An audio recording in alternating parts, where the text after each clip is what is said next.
So ayan guys, from New Zealand daw, Simply Race. Yung asawa ko, yun. May sulat. Ayan na yung pinadala ng asawa ko. Natanggap na ni Ate Race. Ate Race. Ni Manay. Yan. Sobrang idol. Kaya ayun. Yan. Sobrang minamadali niya ako. Sabi niya may balita daw siya. Sabi ko ano ba yun? Ayan, panoorin niyo si Race. Ito siya oh. Si Manay. Receive na nila. Sobrang tagal. Oh, ayan na. Oh, Niña Francisco Bunayan daw. My family husband niya, Junin's Vlog. Oh, Junin's Vlog. And meron silang Facebook page, June TV in New Zealand. Facebook page mo. Ilagay mo pala, doon nakakahiya. Wala ka anong follower. Ikaw kaya nagpupumilit na ilagay. Sabi ko yung Instagram ko lang ilagay ko para lang ma-message niya ako. Papalagay mo yung YouTube mo. Wala namang upload. Wala po. Kaya nga nakakahiya naman eh. Nakakahiya guys. Pero sa mga nag-subscribe, nag-follow, salamat. Kahit na wala kaming followers tsaka subscribers, konti lang pero nag-follow kayo dahil kay Manay. Kay Riz. Ayan o. So, yan na yung papakita namin mamaya kung anong mga kano niya binili. Alam nyo guys, siguro elementary pa yung pinapanood niya na si... Ang OA ng elementary! Si Manay Riz. 2016. Kasi ayan, sobrang gustong-gusto ni Ayla. There's a headband. Kahit na mag-exam pa daw kung ano ang buhay ni Manay. Alam na alam niya.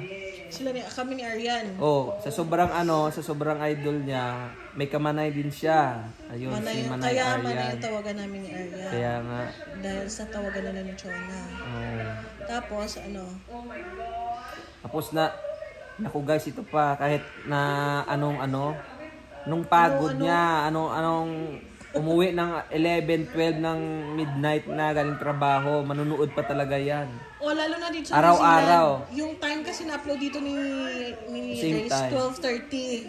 Same time ba? Hindi, 12:30 dito, 7:30 sa Pinas kasi upload niya sa Pinas, 7:30 PM parate. So, dito 12:30, midnight.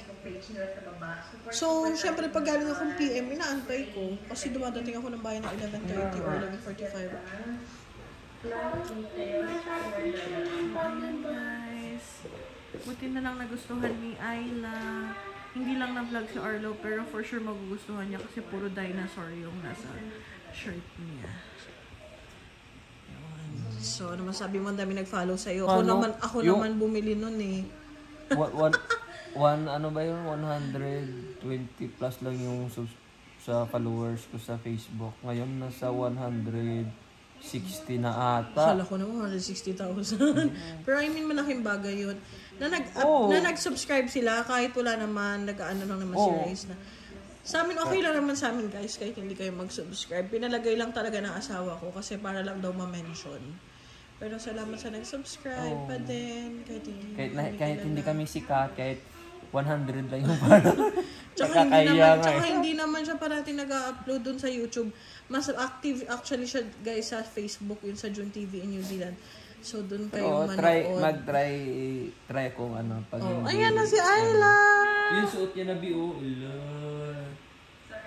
Gustong gusto niya. Say thank you to Tita Ninia. Louder.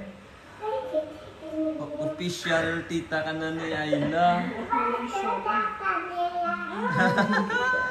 Kilig! Ay, kilig!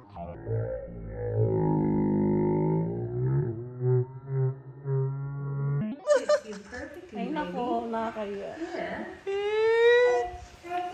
Simula pa nung sa Qatar, mo You wanna bring it? kay Ayla yun. Magpadala kay Ayla. Sobrang mahal lang kasi din. Tsaka DHL. malayo ata doon. Dito medyo malapit na. Malapit na talaga kaya mura. Tsaka sabi ko nga sa kanya nung galing kami ng Qatar papunta dito, may layover kami sa sa Adelaide. Tapos sabi niya, kinikilig na siya kasi isang lupa na lang daw sila ni Race. Isang hangin. Anong lupa? Alerts. Kaya yun, sabi ko, gusto mo daanan natin. Pero malay nyo guys, kung makapunta man kami doon, sana try makita natin, kung okay, kaya makipagkita kaila. Siyempre, wala naman pressure yun. Kaya nga, kung malapit lang, tsaka kung pwede. Hindi, siyempre pag andun, pwedeng magkita anytime. Para kain.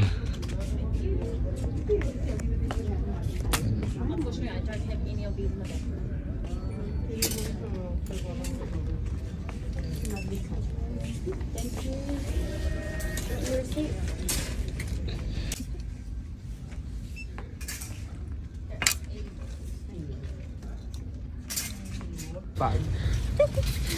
For Ayla, we're so happy. May baby na ako.